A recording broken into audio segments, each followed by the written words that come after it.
সেউজীয়া গীত। একোটা সন্ধিয়া একান্ত নিজৰ বাবে পালে পুৰণি গানৰ মাজত বুৰ গৈ ভাল লাগে।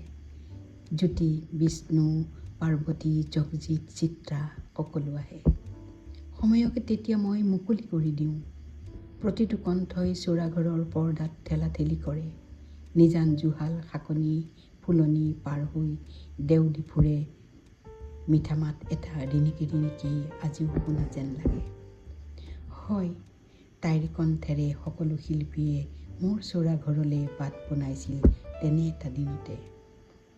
দিন গুচি যায়, হাজাৰটা কামৰ জুমুৰিত কথাবোৰ তল পৰি আহে। সৰুতে তাইৰ জপৰা চুলি কচা যতনেৰে মই ফনিয়াই দিছিলোঁ, চুচি মাজি বান্ধি দিছিলোঁ। জীৱনত এনে এটা দিন আহে যাক আৰু যতনাই ৰাখি থ'ব নোৱাৰি। চুচি মাজি বান্ধি থ'বও নোৱাৰি। হাতৰ পৰা পিছলি সুলকি পৰে পুৰণি দিন। তাই এদিন কম্পিউটাৰৰ কীবৰ্ডত হাত থ'লেগৈ। তানপুৰাখন ঢাকি থলোঁ চোৰাঘৰৰ কোণত। গীতৰ কলিবোৰ মোৰ বুকুত ৰৈ ৰৈ বাজি থাকে। কোনডোখৰতে সোধোঁ, তাইৰ বুকুতো ৰৈ গ'লনে তাৰে কিছু।